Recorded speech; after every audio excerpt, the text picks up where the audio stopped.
Welcome to Rising Tide Startups, where today's most exciting solopreneurs share their startup stories. They also deliver tangible strategies that they would implement personally if starting their business over today.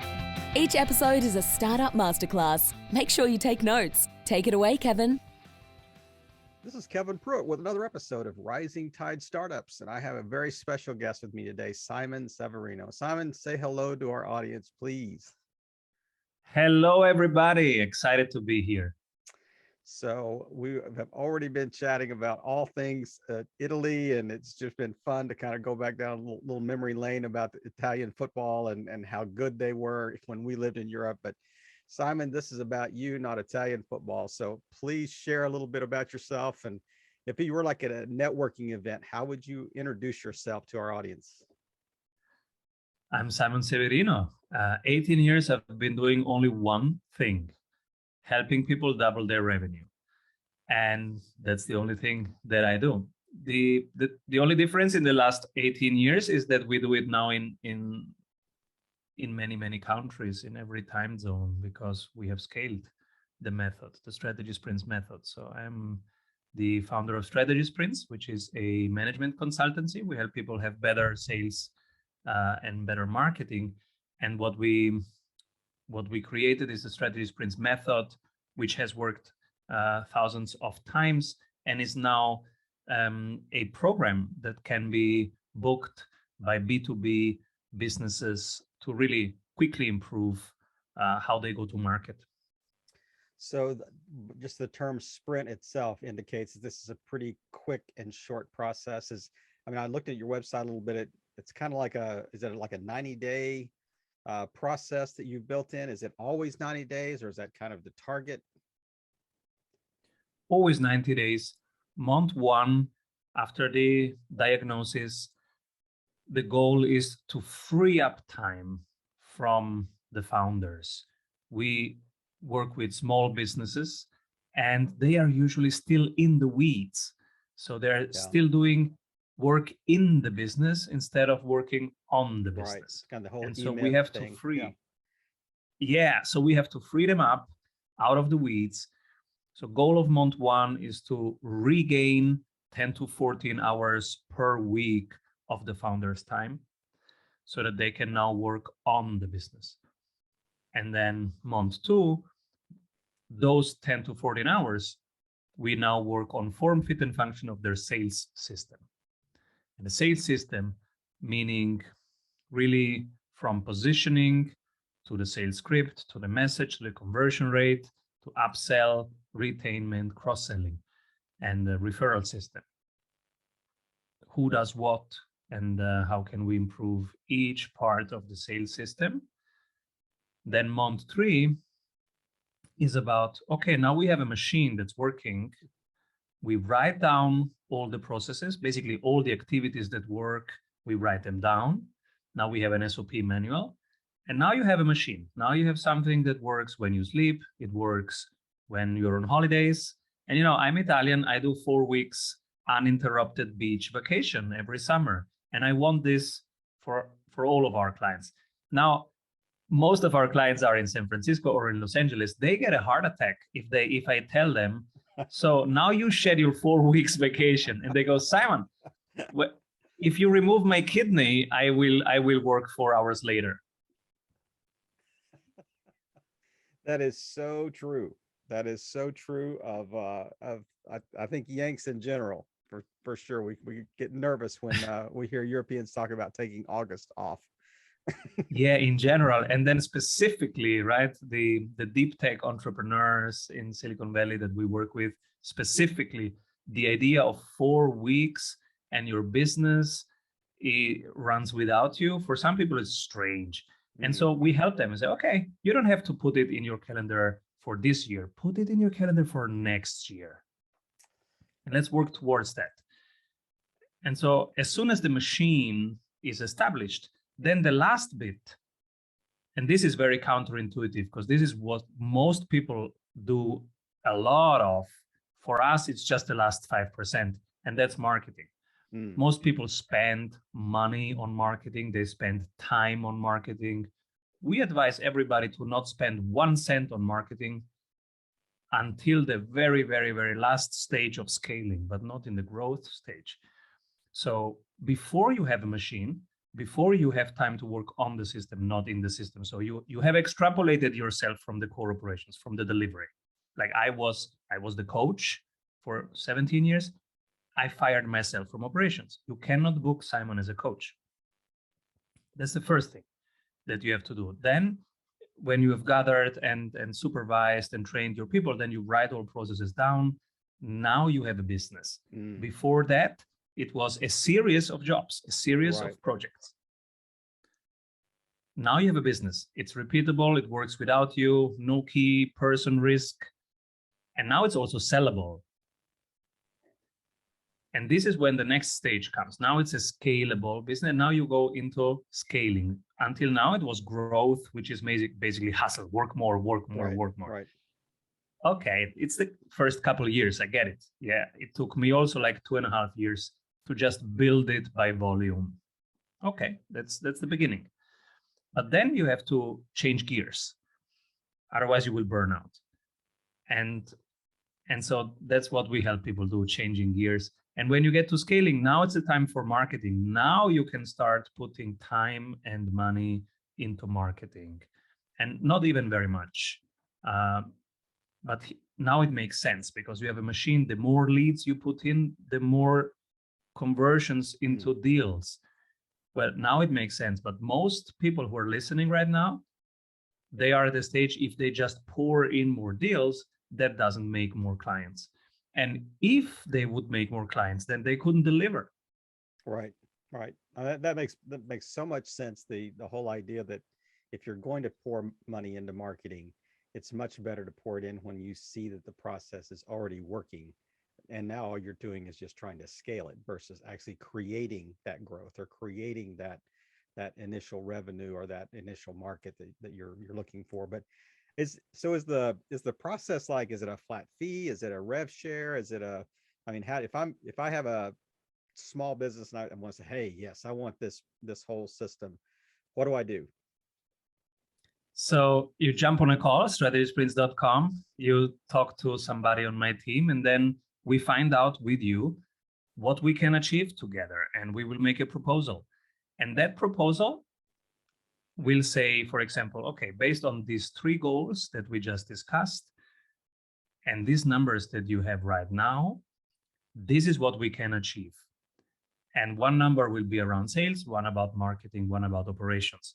And 1/10 of the additional sales we can achieve with you, that will be the price for the sprint. So let's say we can achieve together 250,000 in additional sales in 90 days. 25,000 will be the price of your sprint. You will pay upfront, and we start the next day. And if you don't hit those targets, then we need to change something. And so that's why we don't measure at the end. We don't measure at day 90. We measure every 7 days. So we have 12 times the chance to course correct. Right. The strategy sprints method is for 90 days, 3 goals, 3 numbers. And we have a live dashboard, works everywhere, works on our client's phone, wherever they are. My idea was always, I want something like Spider-Man, that he has his friend on the computer, right? He's in action and says, hey, should I kick the left door or should I kick the right door? And his friend says, give me a minute. And then says, do the left door, right? Because one is in action. And when you're in action, you take bad decisions. You need somebody who is in a calm situation, running the numbers, researching, and then giving you that number in that moment when you need it. And then you take the decision, you act. So that's a good combination for me, I think, in entrepreneurship is action, but based on reality, and decisions based on your reality. And your reality are numbers, the facts that you can gather. Right. So that's the combination. And so that's why we have a real-time dashboard and a team that is in a calm situation and a team that is in action. And the combination of that makes the strategy sprints method impactful. And we have 12 times the chance to course correct. So around week 3, we will find out, oh, look, these activities are not leading to 1/12 of this outcome. So it's not working. Yeah. What do we do now? And so 12 times we will double check. Goal, is it 1/12 of this should be this week's outcome? If we are below it, we will change the activities. We will always keep the goals, but we will change the activities. Oh, we have tried it via LinkedIn. It seems not to work. Let's try Facebook. Oh, we have tried this service. It doesn't work. Let's try this service. So it will be a series of activities, measurement, changing activities, measurement, changing activities. What a great system that you have, like 12 kind of KPIs that you're, at moments that you're capturing these metrics, as you're going along. But so this is primarily, I guess, targeted at the kind of going concerns, existing businesses, not virtually startups, because they really, goals are just kind of guesses maybe at that point in time. So who would be like the ideal client? Or is there such a thing as an ideal client? Yes, the ideal client. So most of the people that have amazing results with the sprint right now are consultancies, agencies, and SaaS businesses, B2B SaaS businesses. These are the people who the sprint is really made for.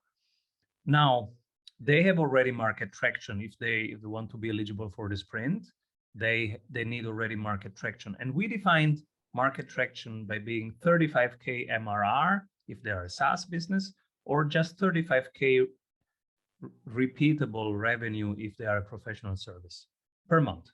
35K per month is my definition of market traction based on the last 18 years. If people pull per month 35K from your offering, now the world wants it. Yeah, that for sure. But it'd be nice in 90 days to be able to say it's 70K a month, versus exactly. 35. And if they are at 35, we guarantee we'll get them to 70. That's you can bring it to the bank. If they are below 35K, we have a group coaching, a kicker. Let's get you to 35K. And that's a group coaching because they need slightly different things. Then we need to work on positioning and on sales, and until we get them to the 35K, because you need to refine the offer that really converts. So it's more research and more experiments and less of systemizing. Right. Later on, when you have it and it's working, then it's about scaling it. So we talked a lot about the business and the program around, strategy sprints. So I'd like to go back kind of the origin story. So, you didn't wake up one day and say, hey, I've got a 90-day program that just works for everybody. So how did you arrive at this? So often, like, these processes are born out of an entrepreneur's own personal experience, like building their own company. They just figured something out, and now they're kind of scaling it across the other industries. So what's the origin story of strategy sprints? I had a great mentor. So I started as a junior consultant in a global consultancy, and the typical career, junior consultant. And then I was quickly moving upwards, senior consultant, project manager, senior project manager, etc. All the ranks, walking up the ranks. And I had a great mentor. My boss in Switzerland was an incredibly smart person who had wrote a leadership best-selling book. In Europe, he was the leadership guy. And the way he wrote the book, I was with him in Paris, in New York, in Shanghai, in the big projects, learning from the big problems to solve. And I saw how he created that book that became a bestseller.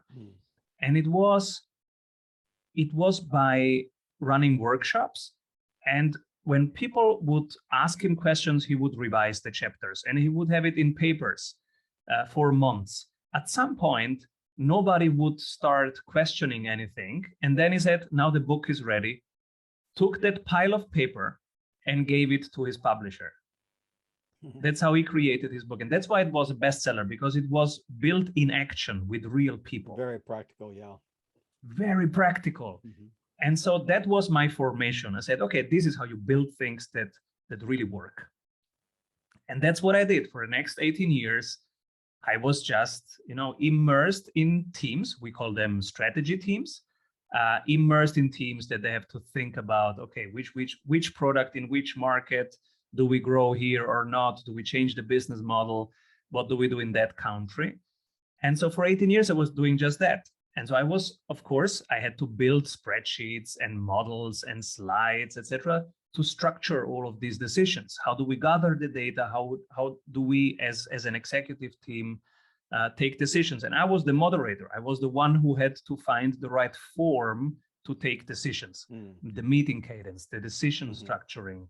That was my job as moderator of these meetings. And so after 18 years, I had enough of spreadsheets that work. And I call this the Sprint University. So now we have 274 templates, blueprints that were built on the field with people in 27 different industries, 14 different countries. But I know that they work because we did solve big problems. We did launch great products. We did execute countrywide rollouts of a product. And now I know they work. I add them to a Sprint University. And every new client has access to basically to 18 years of my building tools. And that's what's helpful. I mean, what a foundation though. I mean, to have 18 years in a kind of major consultancy, to have so many case studies, to draw from, and I mean, real time. They're not made up, case studies. These are real time examples of what's working and things that aren't working as well. I mean, you saw the things that do and did not work, so, and that's kind of both sides of those coins. So when did you launch strategy sprints? When did you step out of the consultancy, kind of the employee side of consultancy, to, going on your own? So I went on my own, it's now 11 years ago. But this program is now 4.5 years old. And so in 4.5 years, in the first year, I was still doing everything. I was still consulting. And then I started bringing my people in and teaching them. And so I created the same thing to upskill them, to train them. And then I fired myself from operations 3.5 years ago. And that was the moment when we went from growth to scaling. And now it's a franchise model.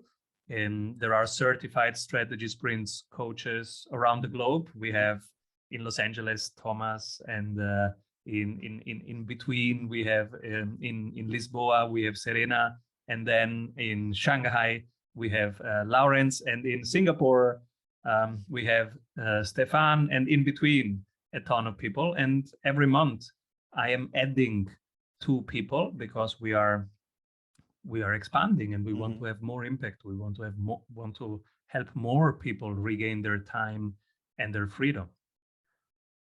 And I mean, obviously you're having people come to you and saying, hey, we're interested in this program. You're going, I don't have enough coaches, to exactly fill this demand. And I mean, so actually you turned on the marketing right at the end, right? As you figured out the process, and now you're scaling your own program.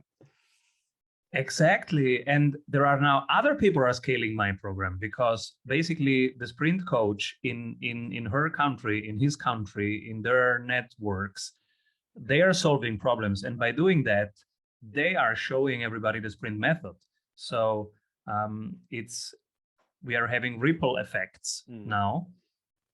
And I do also marketing. I am on podcasts every day, on 3-4 podcasts of other people's. And I run 2 YouTube channels myself where I just share what I'm learning. One is more of a personal thing, how I invest and do cash flow management and do my own revenue systems. And the other one is more experts in the field of scaling companies and how they did it, and how did you survive the shift from being in the trenches to becoming a CEO, all these field stories.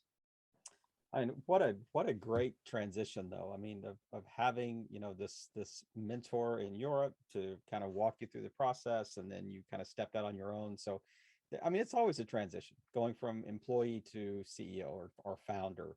What are some, 1 or 2 things that, as you look back at that transition, and, even from that time till now, what are a couple of learnings, I guess, or real nuggets that you could come up with that, people that are considering that same transition, you think would be really helpful to them, regardless of industry? Just one or two really key, this is what I wish I would have known when I started, 4 years ago. Yeah, one thing, and I like that you asked what was not working in these global projects, because in traditional consulting there is so much that is not working, and we all consultancies, we have made so much money with projects that in reality should not be that highly paid because the impact is low. Mm. And so I've learned from the things that don't work, and I wish I had done this earlier. So let me share this. I had some projects, and one was even with the countries. So it was the technology ministry of a country, and that country had a problem. And we would fly in every month, 12 people, and say, all right, let's structure the landscape, do a sensitivity analysis, mapping out the problems, and then prioritize what are the levers, what do we solve first. If we solve unemployment, will that change that other variable, or do we need to fix inflation first, etc.? Complex system, and you need to find out what to do. And so once a month we would analyze with them, and then fly back to our countries and say, all right, and the assignment until next month is this one. And then we would fly in the next month, and they had done nothing. And then we would say, why? And they'd say, well, we had so much to do. Okay. And everybody probably right now listening goes, oh yeah, I know these kind of projects. And so my thing was that at some point I said, okay, I'm not in this game anymore. I will do less projects, and the requirement will be, I will only work with people who send me progress reports every week. And it can be a meeting that we go through the progress reports together. I will report my progress, you will report your progress, and everybody has ownership, no excuses. And I was willing, because it just felt right. In my stomach, it just felt right to work that way. When I think with my wife, hey, who is picking up the kids, etc., I don't let her wait for 1 month. We are reliable. We say right now what's going on, and we do it. So why is the world of work so much different? It's the same thing. You have to organize stuff, right? And to be reliable and to make stuff happen. And so I was like, okay, I am willing to risk that I may not have enough work for the next years, but it feels right. The integrity signal says, yes, it's the right thing to do. And so I said, okay, I stop every project where people don't want to have a weekly progress tracking session. And really 80% of the people stopped working with me, literally. And so that was a bad month. But it felt right. It felt right. And I had some reserves. I could stomach that. And this is basically how the strategy sprints method. I didn't know that at that point that this would become a method. It was just my way of having less low energy projects and less low output projects. And I was also happy to have more time just to have a life again and to meet my friends. So I quite enjoyed that month. I didn't do a lot of money, but I enjoyed that month. And that became then the method. I kept with this rule: no project without weekly progress measuring.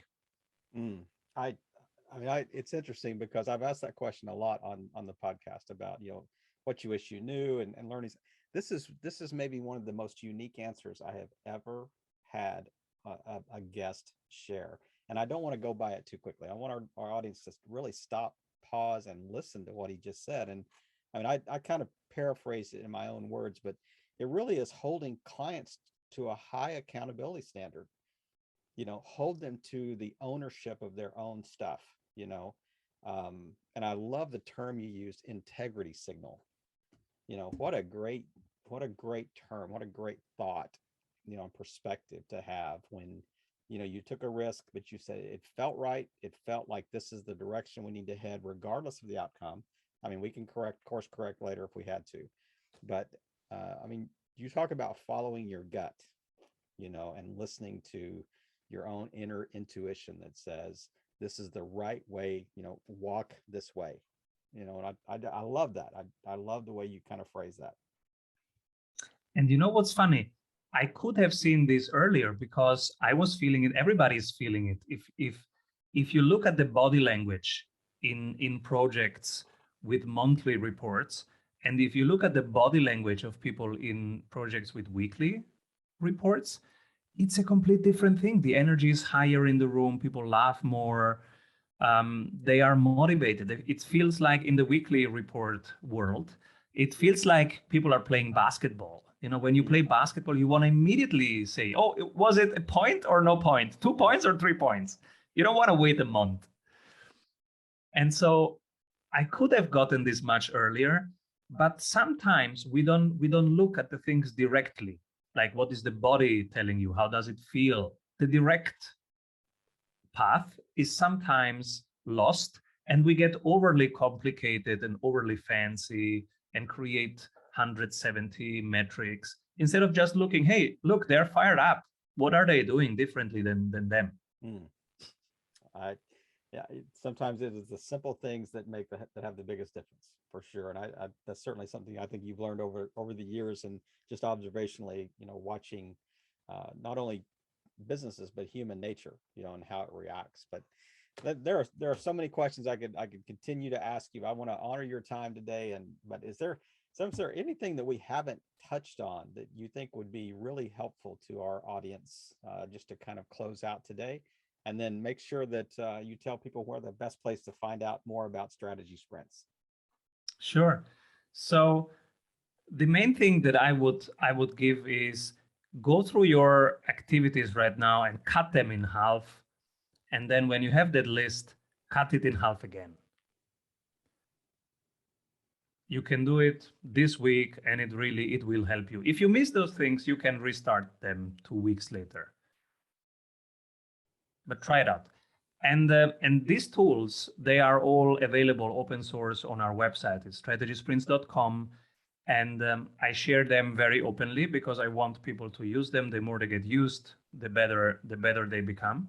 And there are around 30 of these 274 templates are just open source on our website, and people can grab them, strategysprints.com. And that's the best place to learn more about this, is at strategysprints.com on the web. Yes. Plus, if you like YouTube, I run 2 YouTube channels. One is called Strategy Sprints. One is called Simon Serverino, and they are both daily, and they are more about the journey, about what I'm learning today, and sharing some nuggets. I mean, this is one busy man that has fired himself from his own job. So he's doing 4 or 5 podcast episodes a day. He's doing daily YouTube videos. I mean, what else? And he picks up his kids at school on time too. Did you hear that? He certainly. I just wrote a book. It will come out in 2 weeks. It's in pre-order now on Amazon. It's called Strategy Sprints. It's about all these cases, practical cases, and how you can apply the Strategy Sprints method on your own business. When this goes live, that link to the book will probably be out. So we'll make sure that we have the link to that as well. But Simon, thank you for just taking time today and just sharing your story. It's been a blast just to hear kind of the things you've learned and how you've applied them. And I think been so helpful to our audience, and just really grateful for you just playing your part in helping all boats rise in a rising tide. Simon, have a great weekend. Kevin, thank you for doing this, and thank you for your time.